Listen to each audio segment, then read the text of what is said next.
Our next speaker is Judge Shanes, and he is representing Lake County. Thank you. Good evening. I am running. Yes, good evening. I am Daniel Shanes. I'm one of your judges here in Lake County. We got to do the thing. I was told you were going for it. I don't know. I don't know what number I'm going. Numbers are hard. That's why I went to law school. Yeah. So I am one of your judges, and we have an open seat on the Illinois Supreme Court this year, and I'll be a Republican candidate for the Illinois Supreme Court. I'll tell you a little bit about what we do and who I am. I was so glad to hear the last several speakers talk about the Constitution and the importance of the Constitution. That's what I do every day. That's who I am. I was so glad to hear you mention being a precinct committeeman. So before I was a judge, I was a precinct committeeman here in Lake County. I was an assistant state's attorney for about 12 years. So the crimes that I prosecuted were the most serious crimes in Lake County: sexual assaults, homicides, gang crimes. It's a strange world that I lived in raising my kids. We have 4 kids. They're all in their 20s. And they were convinced when they were growing up that every police officer in Lake County knew their father, which was a good thing when my kids were teenagers. I liked that part of it.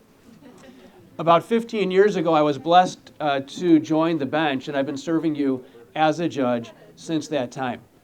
I'm currently the presiding judge of the felony division, which means I've come back home to criminal justice, where I hear the most serious of cases: the murders, the gang cases, the drug trafficking, and all that kind of thing. You know, it's interesting, though, because while that is my professional background, what animates me, what has led me to pursue what I do, is my personal background.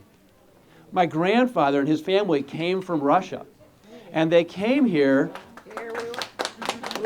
Well, we are definitely Landsmen, too. Yes.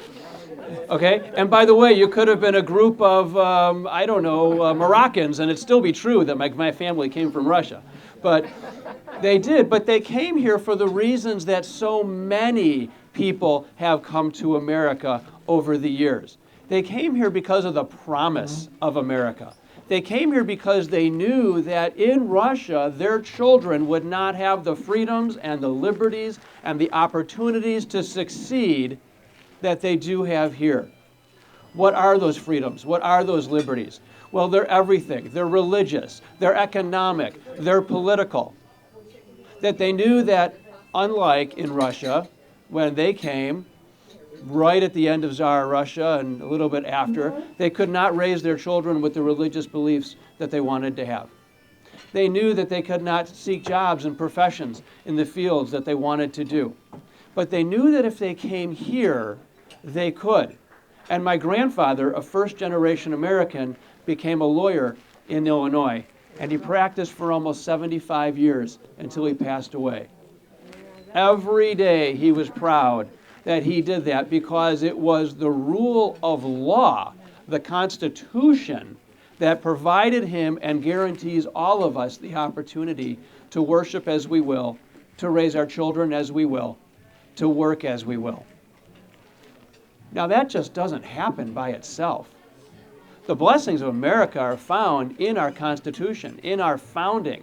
That's what makes us the country that we are, that we live in this constitutional republic. There's a story that in 1787, when after the Constitutional Convention announced what they had done, they drafted the Constitution, a woman walked up to the street to Benjamin Franklin and said, "Dr. Franklin, what have you given us?" Has anyone heard this story before? Okay? And Dr. Franklin said, "A republic, madam, if you can keep it." Right?